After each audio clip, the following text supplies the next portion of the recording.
முதலாவது கேள்வி பாருங்க. 2017 ஆண்டு பாஸ் பேப்பர்ல முதலாவது கேள்வி, அணுக்கட்டமைப்பு தொடர்பான தொம்சனின் பிளம்புடிங் மாதிரி உருவை பிழை என நிரூபித்த விஞ்ஞானி. பிளம்புடிங் மாதிரி உருவை பிழை என நிரூபித்தது. அதுக்கு அடுத்த பிளம்புடிங் மாடலுக்கு அடுத்த மாடல். பிளம்புடிங் மாடலுக்கு அடுத்ததா வந்த மாடல் அது ரதபோர்டின் மாடல். ரதபோர்டின் மாதிரி உருவை பிழை என நிரூபித்த விஞ்ஞானி யாரா இருக்கும் என்றால் நீல் போரா இருக்கும். ஏனென்றா ரதபோர்டின் மாடலை தொடர்ந்து வந்தது நீல் போரின் மாடல். நீல் போரின் மாடலை தொடர்ந்து வந்ததுதான் குவாண்டம் மெக்கானிக்கல் மாடல். சரிதானே? அதாவது சக்தி சொட்டு பொறியியல் மாதிரி உருவன்று பார்க்குறீங்க. ஆகவே பிளம்புடிங் மாதிரி உருவை பிழை என நிரூபித்த விஞ்ஞானி யாரா இருப்பார்டா ஏர்னஸ்ட் ரதபோர்டாக இருப்பார். அந்த வகையில முதலாவது விட வரும். அடுத்தது, கீழே தரப்பட்டுள்ள மூலக்கூறுகள் தொடர்பாக பின்வருவனவற்றில் பொய்யான கூற்று. CO2, BF3, PF3, CF4, HCF4, SF6 எல்லாத்தையும் பார்ப்போம். தொடர்பாக பின்வரில் பொய்யான கூற்று அது. எல்லா மூலக்கூறுகளும் முனைவு பங்கிட்டு வலைப்பிணைப்புகளை கொண்டுள்ளன. அதாவது பங்கிட்டு வலைப்பிணைப்பை உருவாக்குகின்ற 2 அணுக்களுக்கு இடையிலான எலக்ட்ரோநெகட்டிவ் டிஃபரன்ஸ், அதாவது மின்னழுத்தன்மை வேறுபாடு அங்கே ஒன்று இருக்குமாக இருந்தால் அந்த பங்கிட்டு வலைப்பிணைப்பு என்னவா இருக்கும்னா முனைவு பங்கிட்டு வலைப்பிணைப்பாக இருக்கும். இப்போ CO2 கார்பனுக்கும் ஆக்சிஜனுக்கும் இடையில எலக்ட்ரோநெகட்டிவிட்டி டிஃபரன்ஸ் இருக்கு, அதாவது மின்னழுத்தன்மை வேறுபாடு.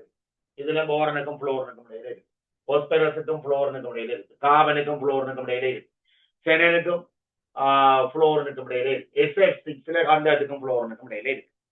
PH3 என்ற மொலிகுலை எடுத்தீங்கன்னா இதுல இருக்கிற பங்கிட்டு வலைப்பிணைப்பு முனைவற்ற பங்கிட்டு வலைப்பிணைப்பு. ஏனென்றா பாஸ்பரஸுக்கும் மின்னழுத்தன்மை எலக்ட்ரோநெகட்டிவிட்டி 2.1, ஹைட்ரஜனுக்கும் என்ன இருக்கும் 2.1. அப்ப PH3 ஒரு என்னது முனைவற்ற பங்கிட்டு வலைப்பிணைப்பை கொண்டுள்ள ஒரு முனைவுள்ள மூலக்கூறு. இது முனைவுள்ள மூலக்கூறாக இருக்கிறது காரணம் மைய அணுவில என்ன இருக்கிறது, தனிச்சோடி இலத்திரன் இருக்கிறது தான் காரணம். அப்ப PH3 ஒரு முனைவுள்ள மூலக்கூறு, ஆனால் முனைவற்ற பங்கிட்டு வலைப்பிணைப்பை கொண்டுள்ளது. இதுகள் எல்லாமே முனைவு பங்கிட்டு வலைப்பிணைப்புகளை கொண்டுள்ளது. சரிதானே? அப்ப எல்லா மூலக்கூறுகளும் முனைவு பங்கிட்டு வலைப்பிணைப்புகளை கொண்டுள்ளது. எல்லா மூலக்கூறுகளும் வெவ்வேறு வடிவங்களை கொண்டுள்ளது. CO2 எல்லாருக்கும் வெப்பக்கூடிய வழியை காட்டுறேன். இது AX2 என்று வரும், இது AX3 என்று வரும். ஏன் போரண்ட வலுவலோட்டில் 3யும் 3க்கு பங்கிட்டுடும். அப்ப AX3, இது AX3 போட்டாச்சு. இது தனிச்சோடி இருக்கொண்டு பார்ப்போம். பொஸ்பரஸின் வலுவலோட்டில் 5, 5ல 3 பிணைப்புக்கு போயிடும். அப்ப மிச்சம் 2 E1.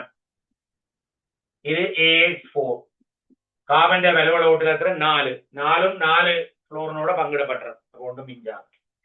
இது AX4 செனண்ட வலுவலோட்டில் 8, 8ஆம் கூட்டம் எல்லோ 8, 8ல 4 பிணைப்பாக்கத்துக்கு போகிறது. மிச்சம் 4 2 E2. இது AX6 காந்தத்தின் வலுவலோட்டில் 6, 6ஐயும் 6க்கு பங்கிட்டுரும். அப்ப AX6. ஆகவே இதுவும் முனைவற்றது, சாரி என்ன முனைவற்ற மூலக்கூறு, அது சரி. இதுவும் இது எண்முகி வடிவம், இது தளச்சதுர வடிவம், இது நான்முகி வடிவம், இது முக்கோண கும்பக வடிவம், இது தள முக்கோண வடிவம், இது நீட்டல் வடிவம்.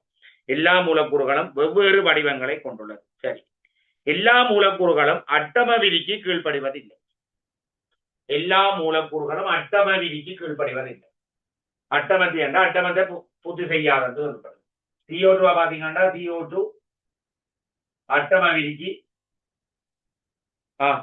அட்டம விதியை பூர்த்தி செய்யுது. பாருங்க, CO2 காமன் எத்தனை எலக்ட்ரான் இருக்கு, 2 4 6. BF3 எடுத்தீங்கன்னா போரனை சுத்தி எத்தனை எலக்ட்ரான் இருக்குண்டா பாருங்க, BF3 2 4 6 எலக்ட்ரான் தான் இருக்கு. அப்ப 8 எலக்ட்ரானை விட குறைவாக இருக்கு. அப்ப அட்டம விதியை BF3 பூர்த்தி செய்யாது. PF3 பாத்தீங்கன்னா PF3ல இதுல ஒரு லோன் பேர் இருக்கு, தனிச்சோடி எலக்ட்ரான் இருக்கு. பொஸ்பரஸ் சுத்தி எத்தனை எலக்ட்ரான் இருக்குன்னா 2 4 6 8 எலக்ட்ரான். அப்ப அட்டமத்தை பூர்த்தி செய்யுது PF3. CF4 பார்ப்போம். CF4 பார்த்தா கார்பனை சுத்தி 4 பிணைப்பு வரப்போகுது. அப்ப கார்பனை சுத்தி உள்ள மொத்த எலக்ட்ரான்கள் எண்ணிக்கை 2 4 6 8. அட்டம விதியை பூர்த்தி செய்யும். அட்டம விதியை பூர்த்தி செய்யறது இது வரும், இது வரும், இது வரும், இது வராது. XCA4 XCA4 என்ற கட்டமைப்பு XCA4 தலைச்சதுரம். XCA4 பாத்தீங்கன்னா தலைச்சதுரம். இதுல 2 தனிச்சோடி இருக்கும். அப்ப செனனை சுத்தி உள்ள மொத்த இலத்திரங்கள் எண்ணிக்கை பாத்தீங்கன்னா 2 4 6 8 10 12 அட்டமத்தை பூர்த்தி செய்யவில்லை. அதை விட கூடி சரிதான. ஆகவே இதுவும் பெறாது. SF6 எண்முகி வடிவம். எண்முகி வடிவம். ஆகவே இதுல கந்தத்தை சுற்றி உள்ள வெல்வலோட்டு இலத்திரங்கள் எண்ணிக்கை 2 4 6 8 10 12. அவை இதுவும் அட்டகத்தை பூர்த்தி செய்யவில்லை. அட்டம விதிக்கு அமைவாக நடக்கவில்லை. அட்டம விதிக்கு அமைவாக நடக்கணும் என்றா வலுவள ஓட்டுல எத்தனை இலத்திரம் போடணும்டா 8 இலத்திரம். இதுல 8 இலத்திரம் இல்லை. இங்க பாருங்க 8 இலத்திரம் விட கூட, 8 இலத்திரம் விட கூட. இங்க 8 இலத்திரம் இதுக்கு 8 இலத்திரம். அப்ப அட்டம விதி அட்டமத்தை பூர்த்தி செய்கிறார்கள். ஒன்று CO2, அடுத்தது PF3, அடுத்தது CF4. இது எத்தனை இலத்திரம் இப்படி படங்குறிக்கு பார்க்க தவிர சும்மா காணலாம். காவந்த வலுவள ஓட்டு இலத்திரம் 4. ஒட்சிஜன் பிணைப்புக்கு 2 படி 4 கொடுக்கும். அப்ப 4 4 8 இலத்திரம் இப்படி பார்க்கலாம். போரண்ட வலுவள ஓட்டு இலத்திரம் 3 புள்ளிகள். ஒவ்வொரு புளோரனும் பிணைப்பின் உருவாக்கத்துக்கு 1 இலத்திரம் கொடுக்கும். அப்ப 3 3 6 இலத்திரம். பொஸ்பரஸிന്റെ வலுவள ஓட்டு இலத்திரம் 5. ஏன் 5ஆம் கூட்டம் இல்லோ 5. ஒவ்வொரு புளோரனும் 1 படி 3 இலத்திரம் கொடுக்கும். அப்ப 5 3 8. காவந்த வலுவள ஓட்டு இலத்திரம் 4. 4ஓட 4 புளோரின் இலத்திரங்களும் சேரும். ஆகவே 8 இலத்திரம். செனனுக்கு வலுவள ஓட்டு இலத்திரம் 8. 8ஆம் கூட்டம் இல்லோ 8. அதோட 4 புளோரின் 4 கொடுக்கும். அப்ப 8 4 12 இலத்திரம். கந்தகத்தின் வலுவள ஓட்டு இலத்திரம் 6. 6ஓட 6 சேரப்போ. அப்ப 6 6 12 இலத்திரம். சரி. எல்லா மூலக்கூறுகளும் முனை பெற்றன.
சரி, ஓகே. அடுத்தது எல்லா மூலக்கூறுகளும் முனை பெற்றன. ஒரு மூலக்கூறு முனைவுள்ளதா முனைவெற்றதான்னு பார்க்கிறது வெப்பர் குறியீட்டை வச்சுக்கொண்டு பார்க்கலாம். வெப்பர் குறியீட்டை வச்சுக்கொண்டு முனைவுள்ளதா முனைவெற்றதான்னு பார்க்கலாம். இப்ப வேற பிள்ளைகள் AX2, AX3, AX4, AX5, AX6 இந்த வெப்பர் குறியீட்டை கொண்டிருந்தால் முனைவெற்றதாக இருக்கும். அதே நேரம் AX2E3, AX4E2 இந்த வெப்பர் குறியீடு இருந்தாலும் முனைவெற்றது. இவ்வளவு முனைவெற்றது.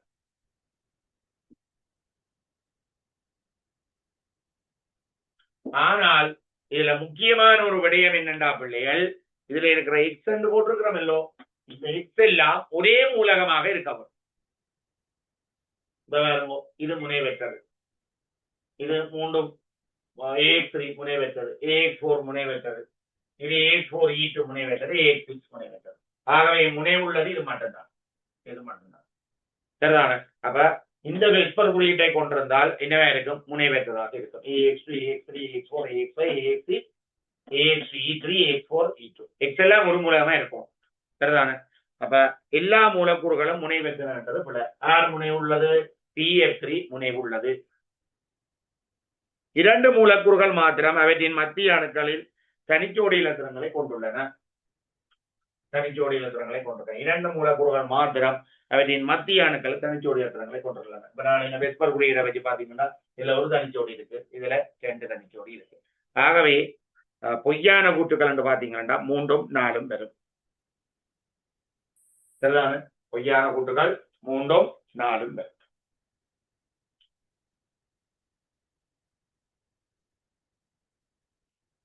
அடுத்த கேள்விக்கு போவோம். பின்வரும் சேர்வையின் IUPAC பெயர் யாது?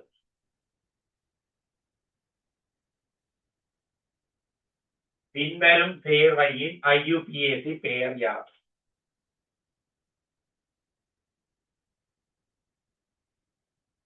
AT ribbon bond C, CHOH, CHCHO, CH2 CH3. இதுல முதன்மையான தொழிற்படு கூட்டம் யார் என்று கேட்டீங்கன்னா ஆல்டிகைட். அதான் பிரின்சிபல் ஃபங்க்ஷனல் குரூப். ஆல்டிகைட்டுக்கு தான் பிரியாரிட்டி கூடின தொழிற்படு கூட்டம், அதாவது முதன்மையான தொழிற்படு கூட்டம். அப்ப அதுக்கு இலக்கம் 1 வரதுக்குனே இலக்கம் விடுவோம். அப்ப 1 2 3 4 5 பிரதான நீண்ட காபன் சங்கிலியை தெரிவு செய்தாச்சு. இது பிரதியீடாக வரப்போது, இதுவும் பிரதியீடாக வரப்போகுது. ഇതിന്റെ பிரதியீட்டு பெயர் ஹைட்ராக்சி. ഇതിന്റെ பிரதியீட்டு பெயர் எதைல். அப்ப பெயர் எப்படி வரும்னா அல்பபெட்டிக்கல் ஆர்டர்ல பிரதியீடுகளை நாங்க தேர்ந்தெடுக்கணும். அந்த வகையில பாத்தீங்கன்னா 2 எதைல், 3 ஹைட்ராக்சி,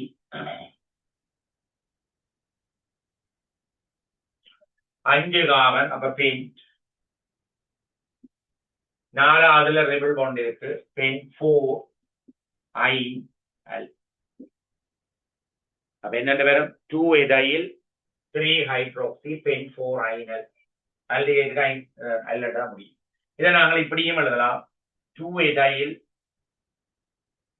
3 ஹைட்ராக்சி, இதுல பென்ட் 4 எழுதுனீங்க, அதை 4 தூக்கி முன்னுக்கு போட்டு எழுதலாம். 4 பென்டைனல். சரிதாங்க? 4வதுல ரிபிள் பாண்ட் இருக்குது, அப்ப பென்ட் 4 ஐனர். 2 எதைல், 3 hydroxy, pent 4 ஐனர். இது இந்த பெயர் கொடுத்திருக்கணும். அதுவும் சரி. எங்களுக்கு நான் என்ன இப்படி எழுதியிருந்தாலும் சரி. சரிதானே? இதை நோட் பண்ணுங்க. இதில் நோட் பண்றதுக்கு இல்லை, விட இருக்குதானே, அதை அப்படியே நீங்க அதில் குறிச்சு கொள்ளுங்க. சரிதானே? 4வது கேள்விக்கு போவோம்.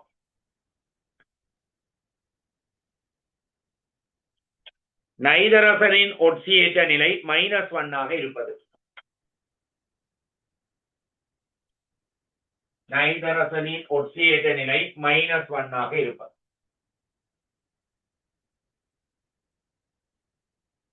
N2O4, N2O, NO2F, NH3, NH2OH. சும்மா கூட்டி கொண்டு போனீங்கன்னா சரி. ஒட்சனுக்கு பாருங்கோ, இதுல -2, -2 தர 4 -8. அப்ப இதுல நைட்ரஜனுக்கு +8. அப்ப ஒரு நைட்ரஜனுக்கு என்னண்டு வர வேண்டாம், +4. இதுல -2, அப்ப இதுல +2. அப்ப ஒரு நைட்ரஜனுக்கு +1. இதுல 2 நைட்ரஜனுக்கும் பாருங்க, இதுல ஒட்சனுக்கு -2 தர 2, புளோரினுக்கு -1. அப்ப மொத்தம் இதுல -5 இருக்கண்டா, இது +5. ஹைட்ரஜன் 3க்கும் +3, அப்ப நைட்ரஜனுக்கு -3. ஹைட்ரஜன் இது 2க்கும் +2, இந்த ஹைட்ரஜனுக்கு +1, இந்த ஆக்சிஜனுக்கு -2. எங்களுக்கு மொத்தம் 0 வரும். +2 +1, இதுக்கு -2, அப்ப இதுக்கு -1. சோ -1 ஒட்சியேற்ற நிலையை கொண்டது யாருன்னு பாத்தீங்கன்னா 5 ஆகும்.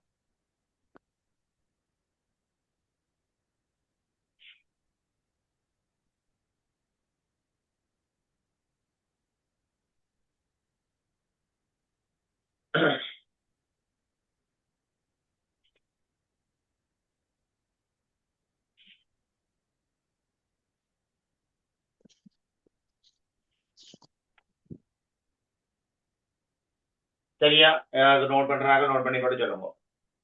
அடுத்த கேள்வி போவோம்.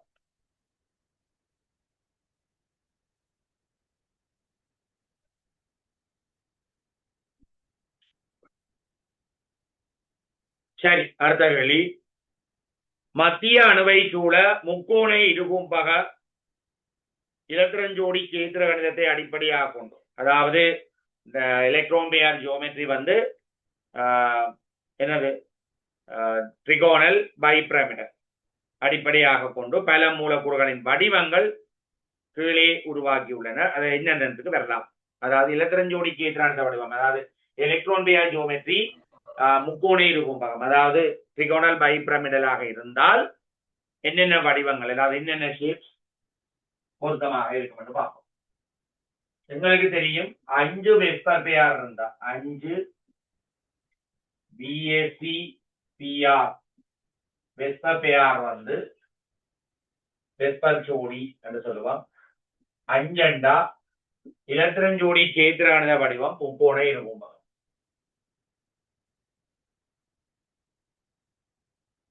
முக்கோண இருகும்பகம் ட்ரிகோனல் பைபிரமிடல், முக்கோண இரு கும்பகம், ட்ரிகோனல் பைபிரமிடல். முக்கோண இருகும்பகம் இலத்திரஞ்சோடி கேத்திரான வடிவமா வருதுண்டா வெப்பர் குறியீடுகள் என்னென்ன வரலாம்டா AX5 வந்து வரலாம், AX4E1 வந்து வரலாம், AX3E2 வந்து வரலாம், AX2E3 வந்து வரலாம். இதுல எக்ஸிண்டையும் ஈண்டையும் எண்ணிக்கிறான் வெஸ்பர் ஜோடி. இதுல 5 வெஸ்பர் ஜோடி, 4 3 5 வெஸ்பர் ஜோடி, 3 2 5 வெஸ்பர் ஜோடி, இதுல 3 3 5 வெஸ்பர் ஜோடி. 5 வெஸ்பர் ஜோடி இருந்தால் இது முக்கோண இருகும்பகம் தான் இந்த வடிவம். ட்ரிகோனல் பைபிரமிடல் கோண இருகும்பகம். இதுக்கு நாங்கள் நிறுத்தாடு வலை என்று தமிழ்ல சொல்லுவோம், இங்கிலீஷ்ல சீசோ நிறுத்தாடு வலை. இது டி வடிவம், இது நீட்டல் லீனியர் ஷேப், நீட்டல் வடிவம். சோ இவ்வளவு வடிவத்துக்கும் இலத்திரஞ்சோடி கேத்திரான வடிவம் என்னவா இருக்கும்டா முக்கோண இருகும்பகமா இருக்கும். அப்ப அந்த வகையில பாத்தீங்கன்னா பொருத்தமான விடை என்னது, முக்கோண இருகும்பக இலத்திரஞ்சோடி கேத்திரானத்தை கொண்டாண்டால் நேர்கோடு வரலாம், டி வடிவம் வரலாம், சீசோ வரலாம். அப்ப எது வரலாம், நேர்கோடு கோணம் வராது, முதலாவது விட வராது, 2வது விட பொருந்தும். 3வது விடையில என்ன பிரச்சனைனா முக்கோண கூம்பகம் என்று வராது, 4வது விடையிலையும் கோணம் வராது, 5வதுல தள முக்கோணம் வராது. விட வந்து பொருத்தமானது 2வது விட வரும். நேர்கோடு டீசே அடுத்தது சீசோ. இதுதானே இதுல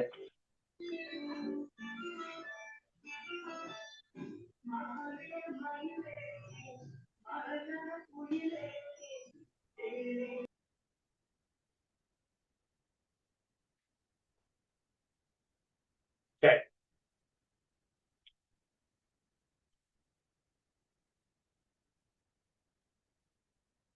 அப்ப இதுல நோட் பண்ணி கொள்ளுங்க. அதே மாதிரி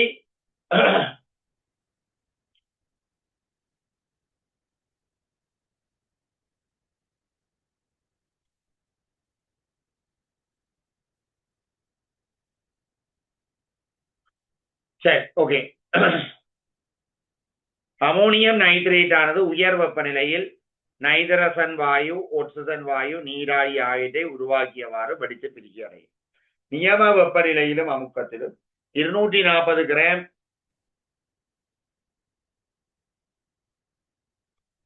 நியம வெப்பநிலையிலும் அமுக்கத்திலும் 240 கிராம் அமோனியம் நைட்ரேட் பிரிகையடைந்து உருவாகும் வாயுக்களின் மொத்த லீட்டர்களின் எண்ணிக்கை.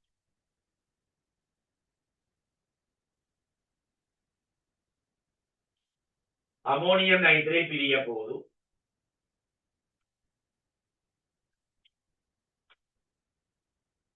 NH4NO3 சொல்லி வெப்பமேற்றும் போது பிரிஞ்சா 2N2 கேஸ் சக O2 கேஸ் 4H2O கேஸ். இதான் இந்த பிரிகைக்கான சமன்பாடு. இதுல 3 மூல் எடுத்தால் என்னென்ன மூன்று மூணு கண்டுறேன் 240 கிராம், அதாவது NNH4NO3 எவ்வளவுண்டா 240 கிராம்.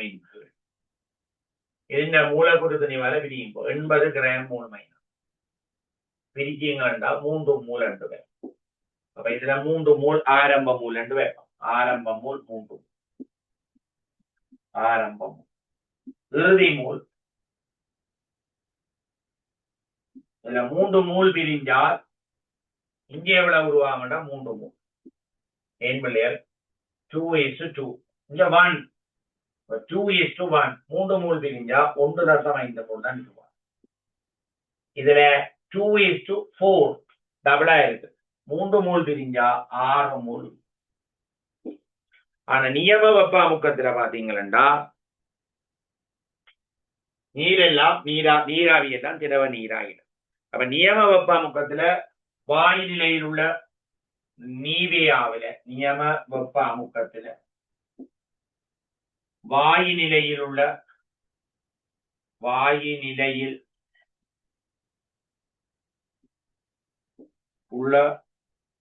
கூறுகள் வாயு நிலையில் உள்ள கூறுகள் என்று எழுதுவோம். கூறுகள் ஆரண்டா N2 கேஸும் O2 கேஸும் இது ரெண்டும் தான் வாயு நிலையில நீராவி திரவமாகிடும். அப்ப N2 மூல் 3 மூல் O2 மூல் 1.5 ரெண்டையும் கூட்டினா 4.5. அப்போ நியம வெப்ப அமுக்கத்துல வாயு கலவையின் மூல் 4.5. ஆகவே അതിന്റെ கனவளவு விளையாட்ட என்னது மூலர் கனவளவால பிரிக்கணும். ஒரு வாயில மூல் தெரிஞ்சா അതിന്റെ கனவளவு காண்றதுக்கு மூலர் கனவளவால பிரிப்பீர்கள். ஆகவே வாயு கலவையின் கனவளவு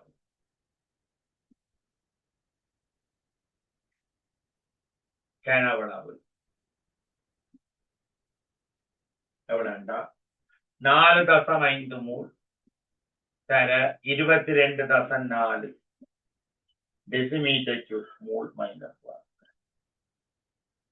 4.5 மூல் தர 22.4 டெசிமீட்டர் கியூப் மூல் மைனஸ் 1. இதை பெருக்கி விட்டால் 100.8 டெசிமீட்டர் கியூப் கண்டுபிடிக்கும். சோ அந்த பொருத்தமான மிக பொருத்தமான விட வேற விடைகளும் கொடுத்தவர் 3வது விட. ஸோ இதை நோட் பண்ணி போட்டு சொல்லுங்க. அடுத்த கேள்விக்கு போவோம்.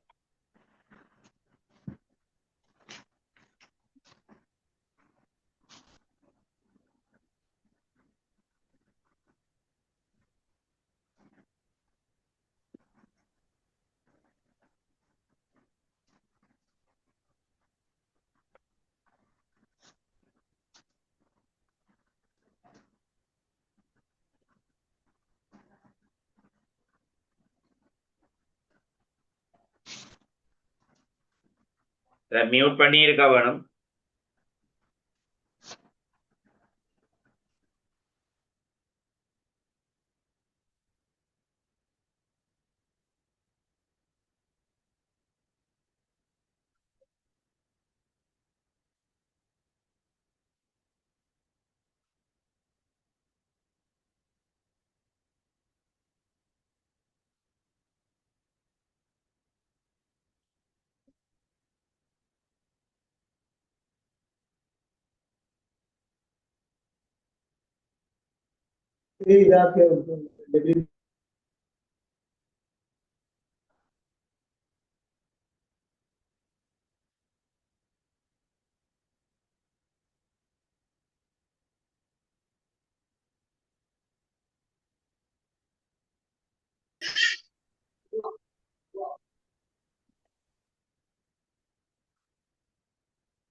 சரியோ? ரைட். அடுத்த கேள்விக்கு போவோம்.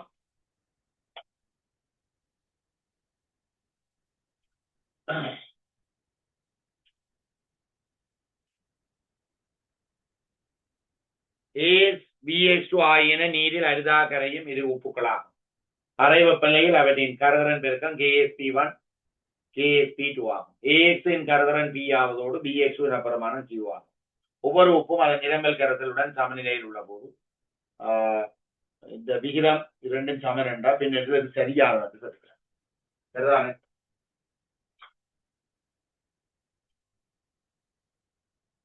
Right.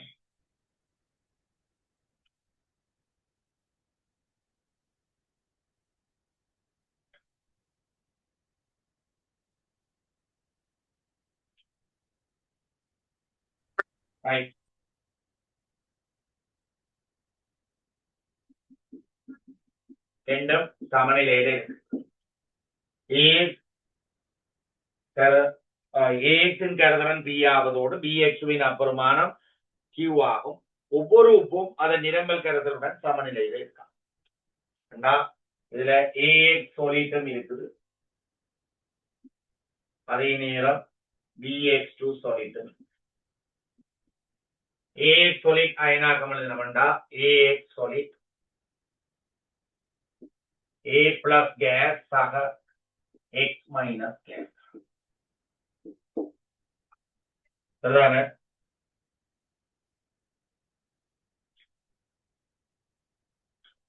சோ இதுல கரைதிறன் AX இந்த கரைதிறன் P. அப்ப இது கரைதிறன் P என்றா இதுக்கும் P இதுக்கும் P. இதுக்கு KSP1 Saman KSP1 Saman A plus A cosine சரிவு into x minus A cosine. So x minus A cosine சரிவு சமன் KSP1 over A plus A cosine. சரிதானே? x minus A cosine சரிவு x minus A cosine சரிவு P. So P Saman KSP over A plus A cosine. அடுத்தது BX2 solid. BX2 solid அயனாக்கம் அடைஞ்சா B2 plus A cos சக 2x minus A. KSP Saman KSP2 Saman B2 plus A cos இந்த சரிவு into x minus A cos இந்த சரிவின் வர்க்கம். So x minus A cos இந்த சரிவின் வர்க்கம் தான் KSP2 over B2 plus A cos B2 plus A cos x minus A cos இந்த சரிவின்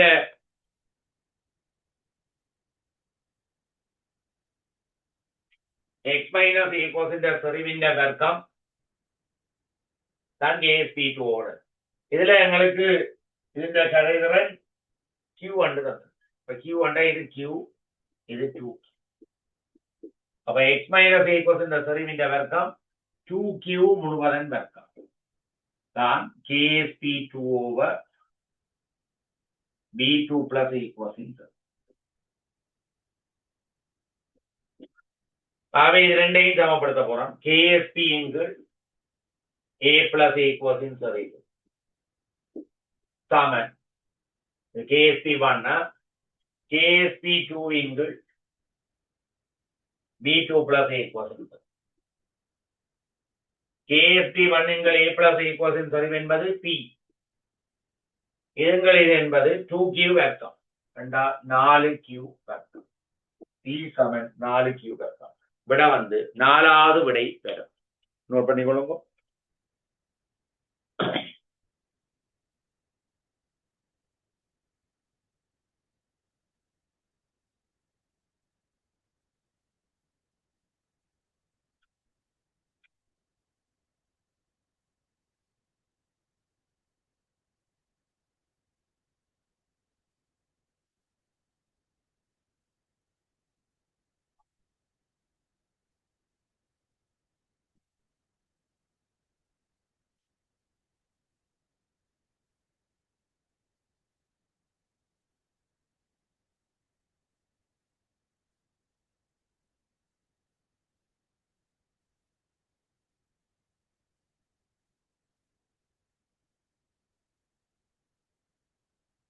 கையிட்டா கையெழுத்துங்க இல்லையா?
சரி முடிஞ்சா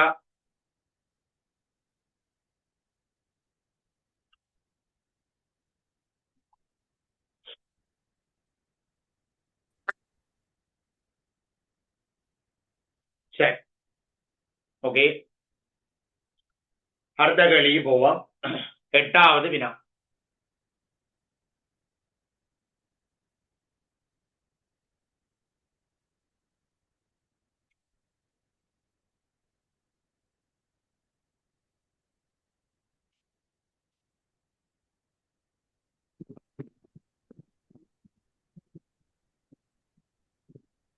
பின்வருவனவற்றுள் கார மண் உலோகங்கள் தொடர்பாக பொய்யான கூட்டல் கேட்டிருக்கு. Alkaline metal, alkaline earth metal. எல்லா காரமண் உலோகம் என்று சொல்றது கூட்டம் 2 மூலகங்கள் எண்டு வாயுடன் உயர் வெப்பநிலையில் தாக்கம் புரியும். சரி, 2ஆம் கூட்ட மூலகங்கள் எல்லாமே எண்டோட தாக்கம் புரியும். 1ஆம் கூட்டத்துல பாத்தீங்கன்னா லிதியம் மட்டும்தான் தாக்கம் புரியும். காரலோகங்களின் 2ஆம் அயனாக்க சக்தி, அதாவது 2ஆம் கூட்ட 1ஆம் கூட்ட மூலகங்களின் 2ஆம் அயனாக்க சக்தி அவ்வாவர்த்தனத்தில் உள்ள காரமண் உலோகங்களின் அப்பெருமானத்தை விட மிக உயர்வானதாகும். சரி, பொட்டாசியத்தையும் கால்சியத்தையும் பார்ப்போம். பொட்டாசியத்தின் இலக்கணம் 1s2 2s2 2p6 3s2 3p6 4s1. கால்சியத்துக்கு 1s2 2s2 2p6 3s2 3p6 4s2. முதலாவது இலத்திரனை பொட்டாசியத்திலிருந்து அகற்றினா பிறகு 2ஆம் இலத்திரனை அகற்றுறதுக்கு 3ஆம் ட்ரீட்மெண்ட்டுக்கு போக வேண்டியது. முதலாவது இலத்திரனை அகற்றினா பிறகு 2ஆவது இலத்திரனை அகற்றுறதுக்கு நாங்கள் 3ஆம் ட்ரீட்மெண்ட்டுக்கு போக வேண்டியது. ஆகவே பொட்டாசியத்தின் 1ஆம் அயனாசக்தியை விட 2ஆம் அயனாசக்தி மிக கூடவாக இருக்கு. ஆனால் கல்சியத்தை பொறுத்தவரையில முதல் 2 இலத்திரங்களும், அதாவது 1ஆம் அயனாசக்தி 2ஆம் அயனாசக்திக்குரிய முதல் 2 இலத்திரங்களும் போரஸ்ல தான் அகற்றப்பட போகும். அதனால கல்சியத்தை விட பொட்டாசியத்துக்கு 1ஆம் அயனாசக்தி கூட. அதைத்தான் அந்த கூட்டுல சொல்ற காரலோகங்களின் 2ஆம் அயனாக்க சக்தி ஆவர்த்தனத்தில் உள்ள காரமண் உலோகங்கள் அப்பெருமானங்களை விட மிக அதிகமாகும். அப்ப அந்த கூட்டு சரி. காரமண் உலோகங்கள் உருவாக்கும் எல்லா ஹைட்ரோக்சைடுகளும் வலிமையான மூலகங்கள், ஸ்ட்ராங் பேஸ் வந்து ஆக 2ஆம் கூட்டத்துல பிள்ளைகள் 2ஆம் கூட்ட மூலகங்கள் உருவாகிற ஹைட்ரோக்சைடுகள்ல பெர்லியம் ஹைட்ரோக்சைடு ஈடியல் பெர்லியம் ஹைட்ரோக்சைடு ஈடியல் மெக்னீசியம் ஹைட்ரோக்சைடு மென்மூலம்,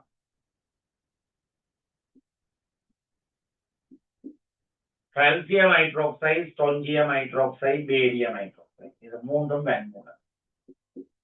கால்சியம் ஹைட்ரோக்சைடு, ஸ்டோன்சியம் ஹைட்ரோக்சைடு, அடுத்தது பேரியம் ஹைட்ரோக்சைடு, இது மூன்றும் தான் மென்மூலம்.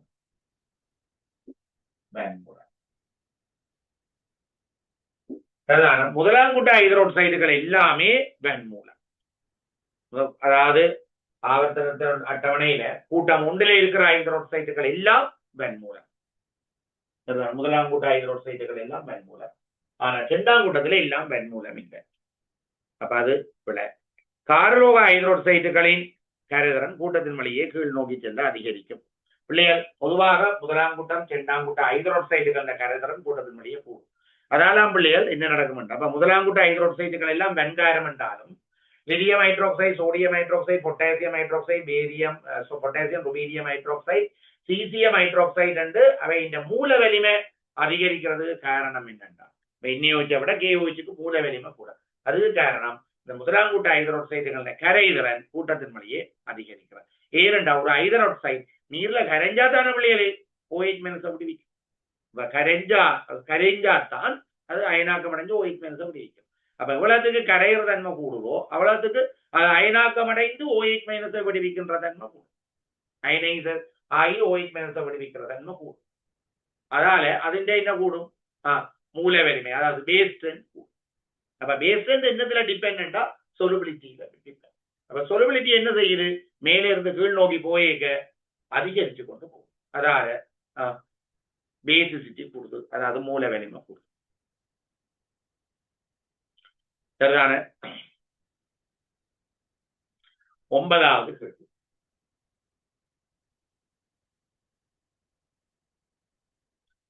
லிதியத்தின் வலுவளவு இலத்திரன் உணரும் பயன்படு கருவேற்றம். பயன்படு கருவேற்றம் எப்படி காண்றாங்க? பயன்படு கருவேற்றம்.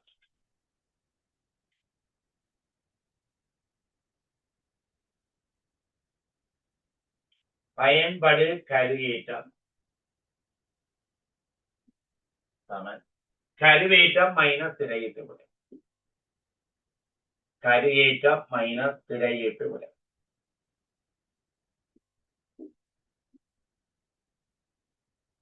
கருவேற்றம் சட் இ டபுள் சமன் சட் மைனஸ். சட் இ டபுள் எஃப் சமன் சட் மைனஸ். சட்ன்றது கருவேற்றம், எஸ்ன்றது திரையிட்டு விட. சட்ன்றது என்ன?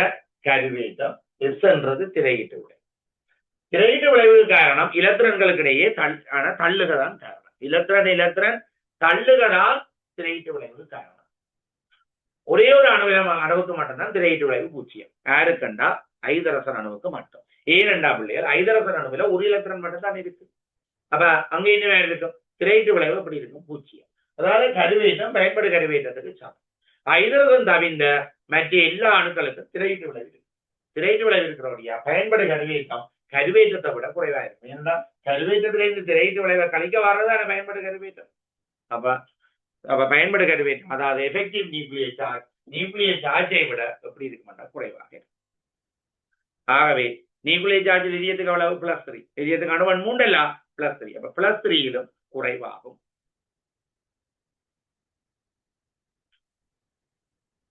அடுத்த கேள்வி.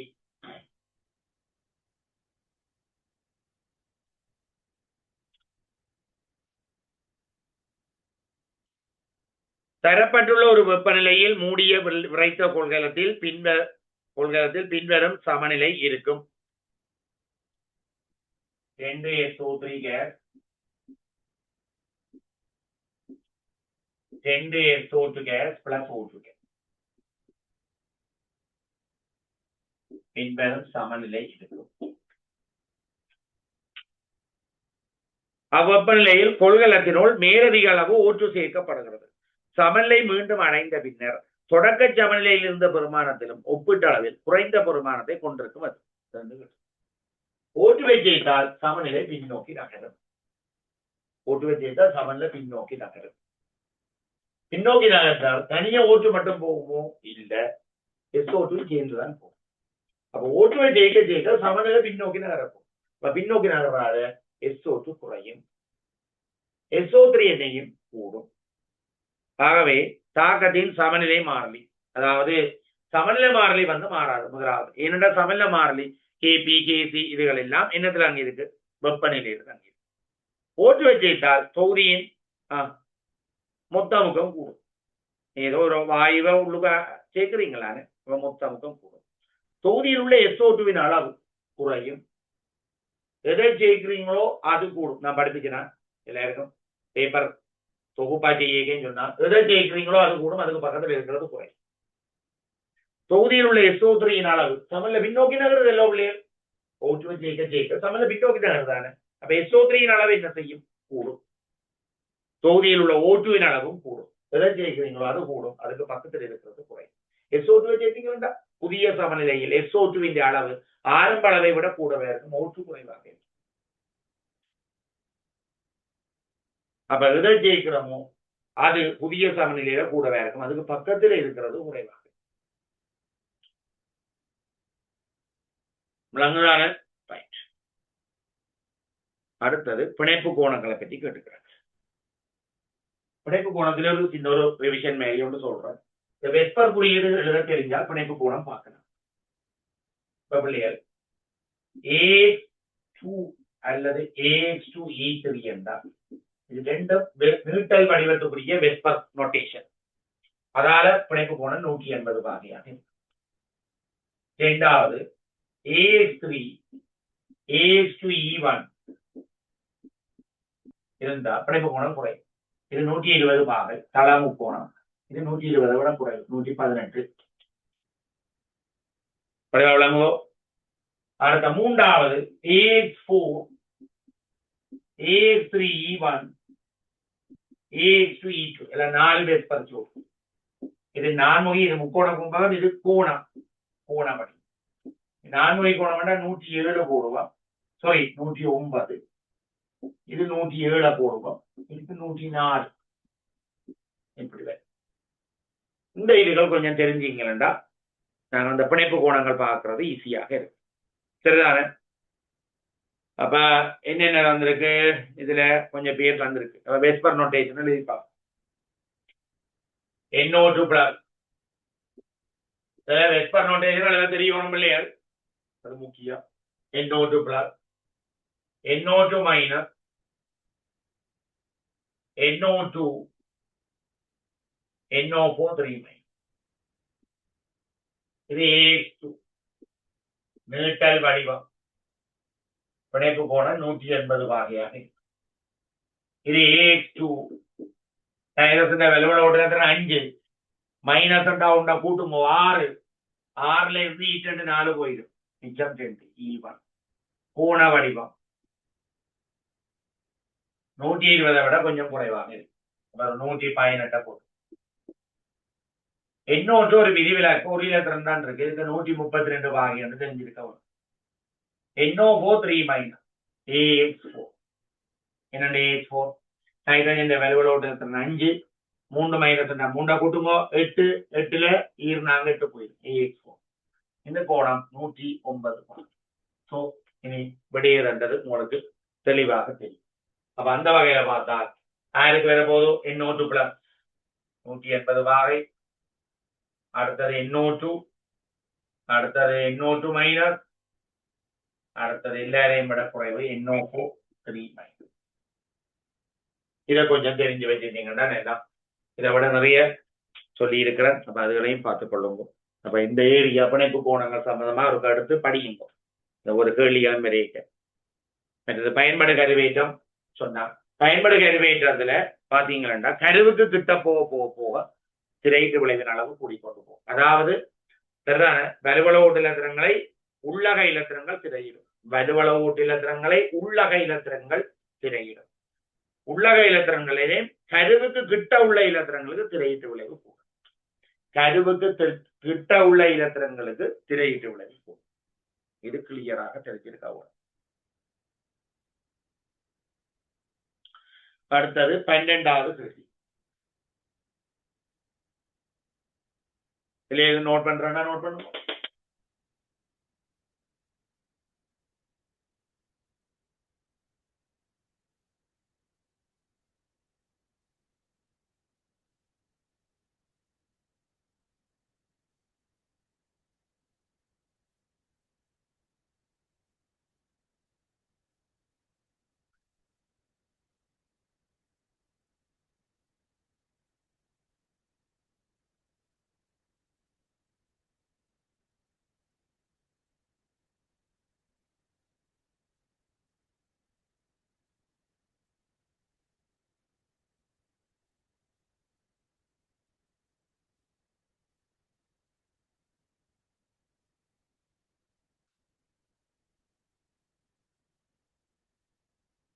சரியாச்சா?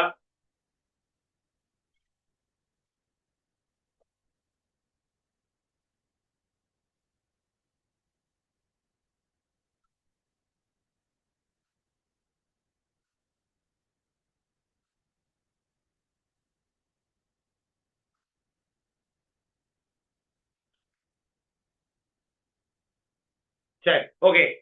அடுத்த கேள்விக்கு போக போறோம்.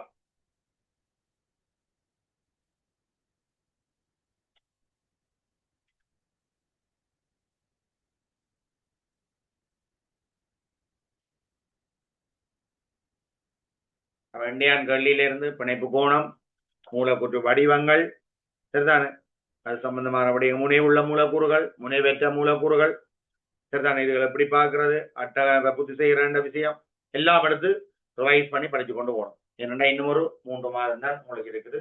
3 மாதத்துக்குள்ள பேப்பரை செய்து இந்த விடயங்களை இதுல வார தியரிகளை எடுத்து பார்த்து கிளியர் பண்ணி கொண்டு போகணும். இப்ப காரலோகங்கள தாக்கங்கள் பார்த்துறாங்க, என்ஜியோட தாக்கம், வலியோட தாக்கத்துல நிறைய விடயங்கள் பார்ப்போம்.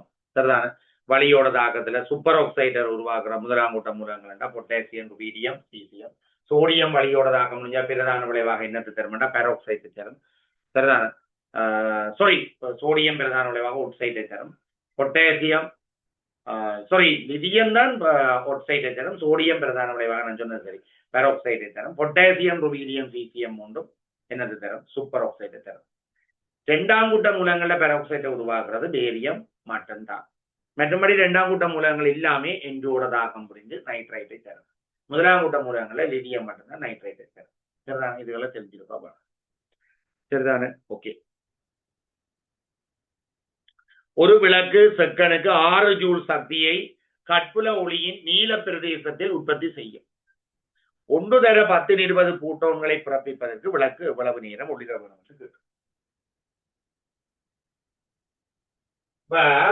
ஒரு செகனுக்கு விளக்கு ஒளிரும் பொழுது வெளிவிடப்படும் சக்தியின் அளவு 6 ஜூல். அதாவது ஒரு செகண்ட் விளக்கு ஒளிரும் போது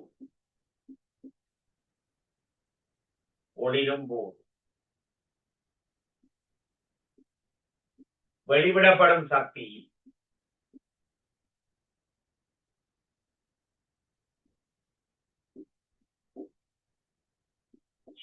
வந்து 6 ஜூல்.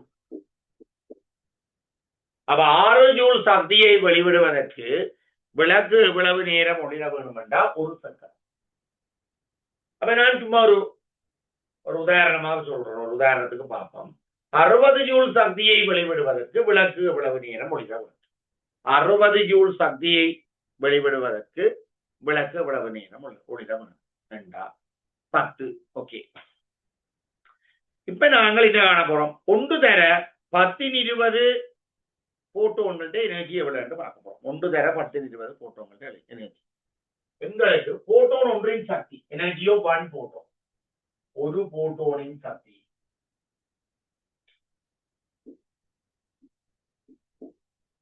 ஒரு போட்டோன் சக்தியை காண்றதுக்குரிய சமன்பாடு தெரியும். E சமன் H/λ. இரண்டங்களை அலைநீளம் தந்திருக்கு. சோ E சமன் H வந்து 6.6 தர 10⁻34 ஜூல் செகண்ட் இன்று 3 தர 18 மீட்டர் செகண்ட் -1. அலை நீளம் 470 நானோமீட்டர். 470 தர 10⁻9 மீட்டர். அப்ப இதை சுருக்கினால் E சமன் 6.626 தர 3 கீழ் 470. அங்கால அடுக்குகளை சுருக்குவோம். 10⁻9 மேலே கொண்டு போவோம்.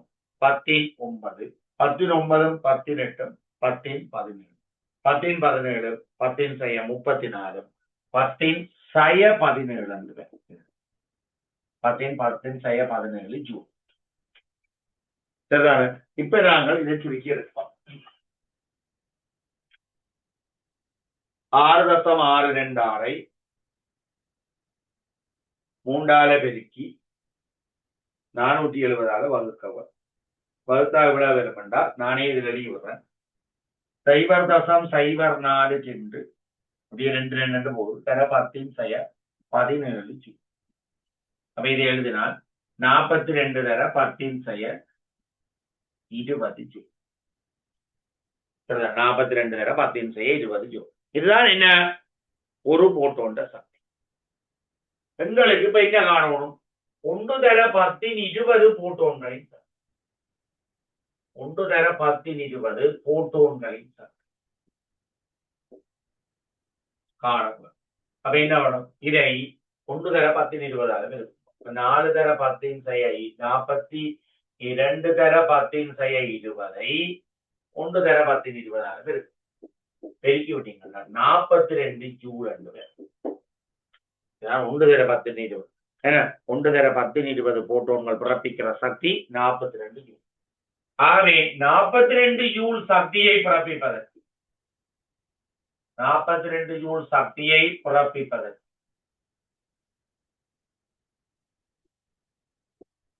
விளக்கு ஒளிர வேண்டிய நேரம்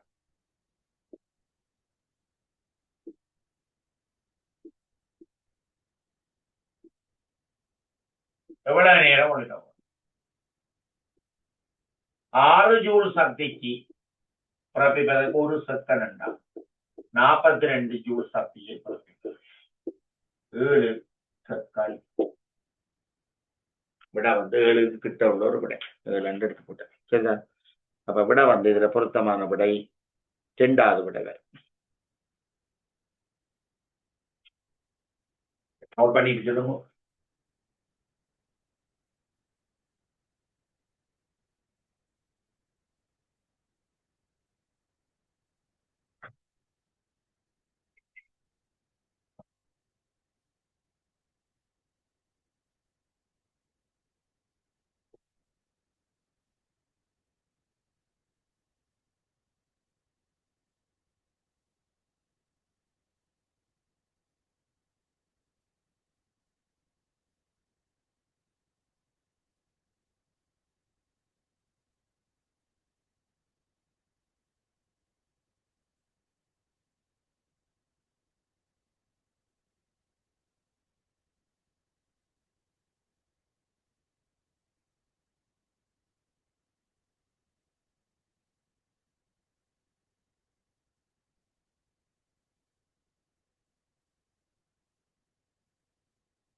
அடுத்த கேள்விக்கு போவோம். ஒரு தாக்கம் 298 கெல்வினிலும் 100 கிலோ பாஸ்கல் அமுக்கத்திலும் சுயமாக நடைபெறுதான். அதேவேளை அது உயர் வெப்பநிலையிலும் அதே அமுக்கத்திலும் சுயமாக நடைபெறாது. 298 கெல்வினிலும் 100 கிலோ பாஸ்கல் அமுக்கத்திலும் இத்தாக்கத்துக்கு பின்னணியில் அது உண்மையா? பாருங்கோ, டெல்டா ஜி சமன்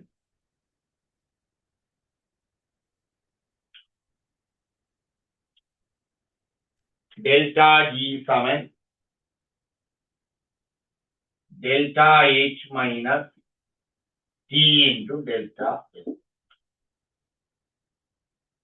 டெல்டா ஜி சமன் டெல்டா H ஆக இப்படியும் போடலாம், minus T into delta S.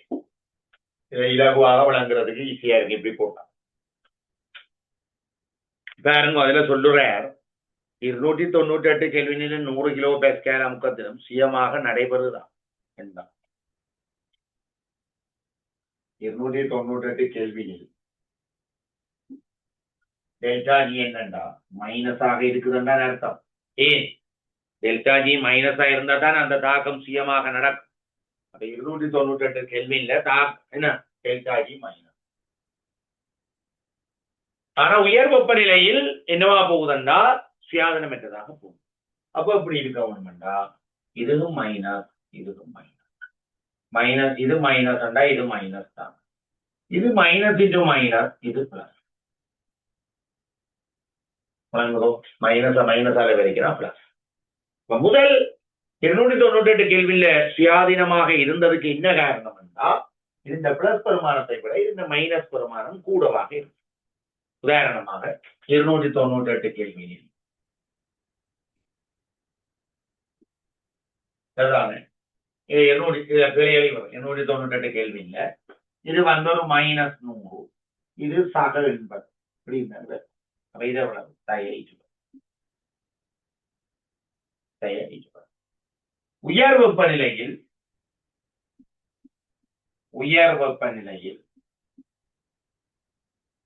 சுயாதீனமற்று போகுதல்லோ, அதாவது நான் ஸ்பான்டேனியஸா மாறுது.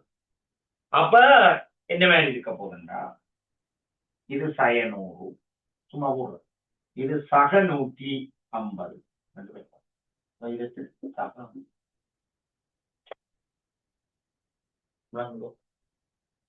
அவை மூன்றுமே மைனஸ், இதுவும் மைனஸ் இதுவும் மைனஸ் இதுவும் மூன்றும் மைனஸ். அடுத்தது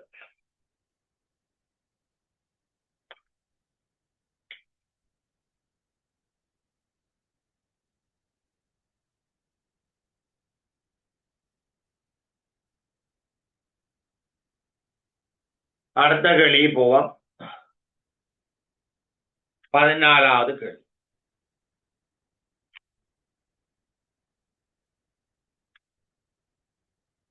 X எனும்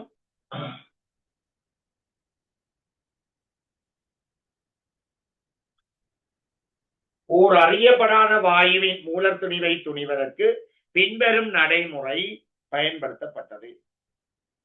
முதலில் உலர் வழியை கொண்ட V என்னும் கனவளவுடைய ஒரு விரைத்த கொள்கலத்தின் திணிவு எம்பன் என அளவிடப்பட்டது. உலர் வழி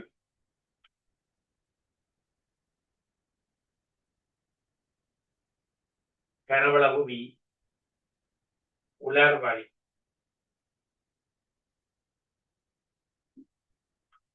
അതിന്റെ திணிவு எம்பன்.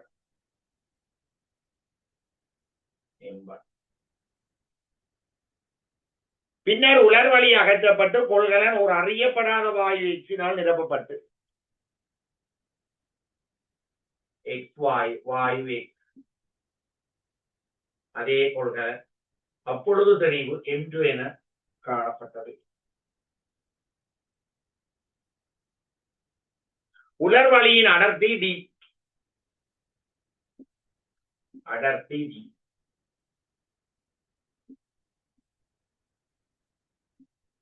அடர்த்தி D. அறியப்படாத வாயுவின் மூலர் திணிவை பற்றி தான் கேட்டுக்கிறாங்க. அறியப்படாத வாயுவின் மூலர் திணிவு எங்களுக்கு தெரியும். PV சமன் என்ன? PV சமன் என்ன? Simple M into capital M into R. திணிவை மூலர் திணிவால எடுத்தவண்டா சரி. ஆகவே M சமன் எழுவாயாக்கி விடுவோம் MRT over PV. இப்ப நாங்கள் என்ன காணுவோம்? M காணுவோம், அதாவது MRT over PV. இதுல நீங்கள் என்ன காணுவோம்டா வாயு எக்ஸின் திணிவை காணும். உலகம் இது வாயு எக்ஸின் திணிவு கண்டீங்களா? இதுல ஒன்றே போட்டு விட்டீங்களா விடல. இப்ப நாங்கள் வாயு எக்ஸின் திணிவை காணும். எங்களுக்கு கொள்கலன் சக உலர் வழியின் திணிவு. கொள்கலன் சக உலர் வழியின் திணிவு காணலாம்.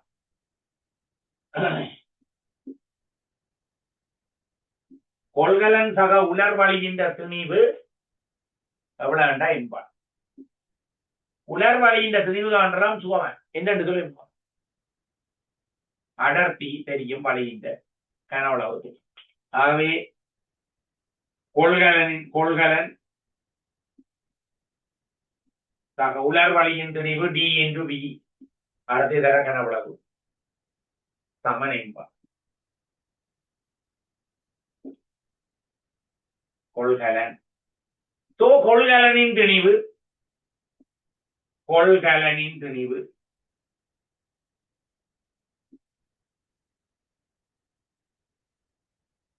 M1 minus D. இதான் கொள்கலனின் திணிவு M1 minus D. வாயு X சக கொள்கலனின் திணிவு வாயு X சக கொள்கலன் திணிவு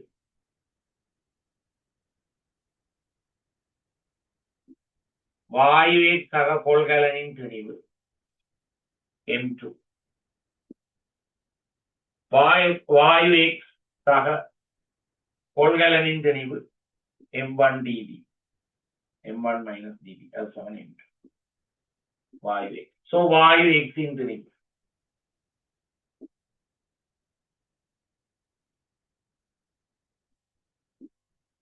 M2 minus M1 minus dB.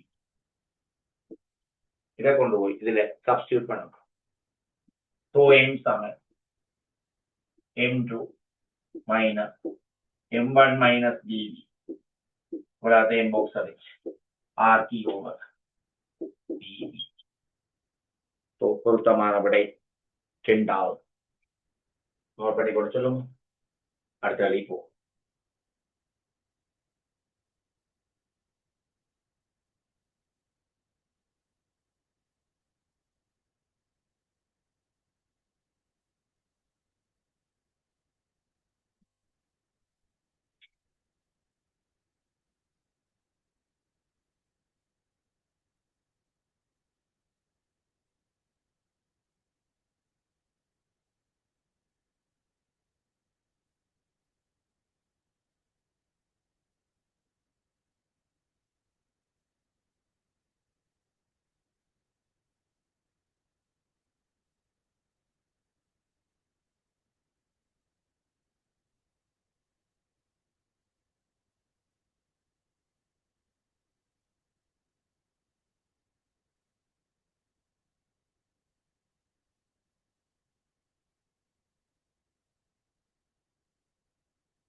சரி ஓகே 15வது கேள்வி விட்டுட்டு போறேன். அது என்னன்னா நான் என்ன படிப்பிக்கையில பயன் சமநிலையில தாங்கள் கருதல் இந்த தயாரிப்புன்ற பகுதிக்குள்ள வருது. இந்த பகுதி முடிஞ்ச அப்புறம் செலக்ட் பண்ணி செய்து போறேன். 16வது கேள்விக்கு போவோம். பின்வருவனவற்றுள் அனிலீனின் ஒரு பரிவு கட்டமைப்பு இல்லாது ஒரு இலகுவான கேள்வி.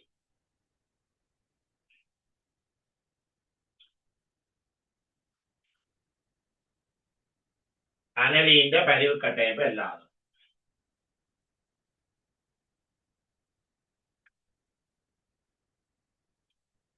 அனலி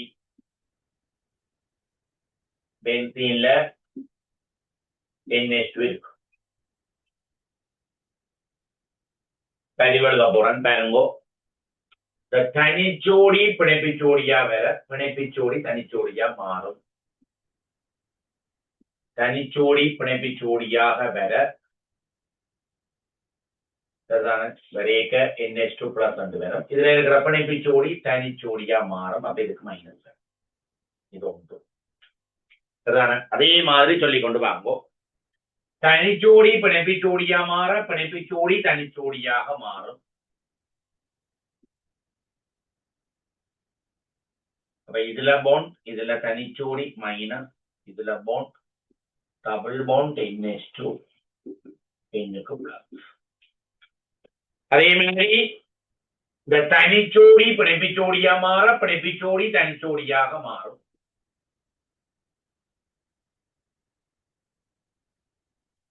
இதுல பாண்ட் இதுல தனிச்சோடி minus double bond NH2 plus.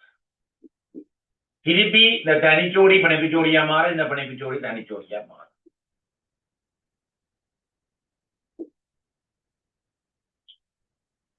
இதுல பாண்ட் NH2. சோ பொருத்தமற்ற கட்டமைப்பு இரண்டாவது என்ன பிரச்சனை என்றால் இதுல மறையேற்றம் போடவில்லை. முதலாவது இது விட இதுதான் முதலாவது விட. இரண்டாவது இதுதான். ஆனா இரண்டாவதுக்கு மைனஸ் போட இல்லை. மூன்றாவது விட இது. நாலாவது விட இது. அஞ்சாவது விட இது. அஞ்சாவது விட போட்டுக்கிற அஞ்சாவதுல வேணுங்க மைனஸ் போட்டிருக்கு. இரண்டாவதுல மைனஸ் போட. ஸோ இதை பற்றி ஏதாவது எழுதணும்னா போய் கருதி போட்டு சொல்லுங்க. அடுத்த வேலைக்கு போவோம்.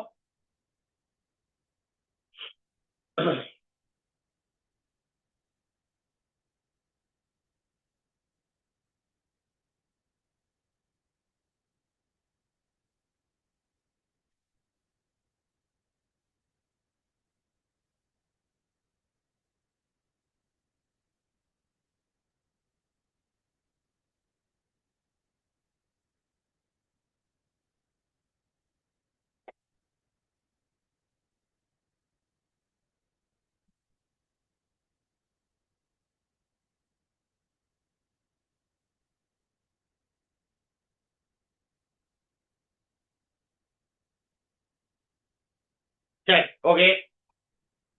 அடுத்த கேள்வி. இதெல்லாம் தெரியும் நான் எல்லாருக்கும் அனலிന്റെ பதிவு கட்டாயம் எழுத தெரியும். இதுல நீங்க பார்த்து கொண்டு இல்ல. அடுத்த கேள்விக்கு போவோம். சரிதான். அனலிന്റെ பதிவு கட்டாயம் போய் பாரும். இதுகளுக்கு தியரி கிளியர் என்ன செய்யலாம். ரைட். பூஜ்ஜிய வரிசை தாக்கம் ஒன்றின் தொடக்க வீதம் R0. அதன் வீதம் மாறிலி K. தொடக்க செறிவு 50 வீதத்தினால் குறையும் போது தாக்க வீதம். சும்மா பாருங்க. A கேஸ்ல இருந்து B கேஸ் வருது. இது ஒரு பூஜ்ஜிய வரிசை தாக்கம். ரெண்டா R சமன் K இன்டு R0 சமன் K இன்டு A கேஸிന്റെ செறிவிന്റെ பூஜ்ஜியமாக இருக்கு. அப்ப R0 சமன் K. இதுதான் விதி. ஏன்னா பூஜ்ஜியமா இருக்கட்ட ஒன்று. இப்ப என்னண்டா தொடக்க செறிவு இதான் ஏஇந்த செறிவு. ஏந்த செறிவுல பூஜ்ஜியமாக இருக்கு. பூஜ்ஜியமாக இருக்கட்ட ஒன்றுதான். ഇതിന്റെ തുടക്ക ചെറിവ് ഏന്റെ ചെറിവ് അരവാസിയാ കുറയും. குறைஞ்சாலும் இந்த செறிவுல தாக்க வீதம் என்ன இருக்காது, தங்கி இருக்காது. ஆகவே தொடர்ந்து R0ஆகவே இருக்கு. தொடர்ந்து R0ஆகவே இருக்கு. ஆகவே விடை R0. அப்படி ஒரு விடை இல்லை. ஆனா R0ம் Kயும் சமன் தானே. ஆகவே விடை K. எத்தனையாவது விடையண்டா முதலாவது விடை. அடுத்தது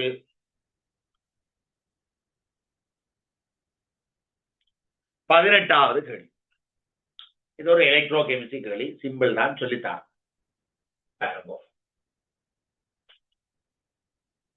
ஒரு மின்கலத்துல அனோட்டு கதோட் இருக்கு. அனோட்டையும் கதோட்டையும் எப்படி இனம் காண்றா? E standard nickel 2 plus equals nickel sorry. இதை சொல்றது நியம மின்வாய் அழுத்தம். நியம மின்வாய் அழுத்தம் எவ்வளவுண்டா -0.24 voltage. E standard Cu2 plus equals Cu solid. அது எவ்வளவுண்டா சக 0.34 வோல்டேஜ். இதை நியம மின்வாய் அழுத்தம் என்று சொல்லலாம் அல்லது தாழ்த்தல் அழுத்தம் என்று சொல்லலாம். நியம மின்வாய் அழுத்தம் அல்லது தாழ்த்தல் அழுத்தம் கூடியது அது இந்த வேறு கதோட்டாக. இந்த வகையில் இவர் கதோட், இவர் அனோட். இது தாழ்த்தழுத்த பிரமாணம். நியம மின்வாய் அழுத்தம் கூட தானே. இவர் கதோட், இது அனோட். அனோட் என்ன செய்யும்? ஒட்சியேற்றமடையும். கதோட் என்ன செய்யும்? தாழ்த்தப்படும். கதோட் தாக்கம் தாழ்த்தப்படும். யார் தாழ்த்தப்படும்? கதோட் தாக்கம். யாரப்பா இதுல தாழ்த்தப்படும்? Cu2 plus தாழ்த்தப்படும். அப்ப Cu2 plus equals 2E Cu solid. Anode தாக்கம் ஒட்சியேற்றமடை. அனோட்ல ஒட்சியேற்றம் நடக்கும். அனோட் தாக்கம் யார் ஒட்சியேற்றமடைவர்? Nickel 2 plus ஒட்சியேற்றம்.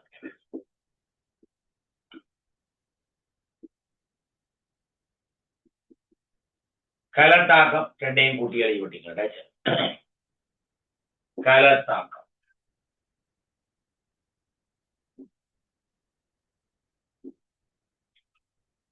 Cu2 plus equals சக நிக்கல் solid. Cu solid சக நிக்கல் 2 plus. கலத்தாக்கம் இதுதான். சரிதானே? இது ரெண்டுத்திலையும் கலத்தின் மின்னியக்க விசை எப்படி காட்டுறேன்டா E standard செல் எப்படி காட்டுறாங்க? சில பேருக்கு தெரிஞ்சாக யாராவது இருந்தா தெரியும். E standard cathode minus E standard anode.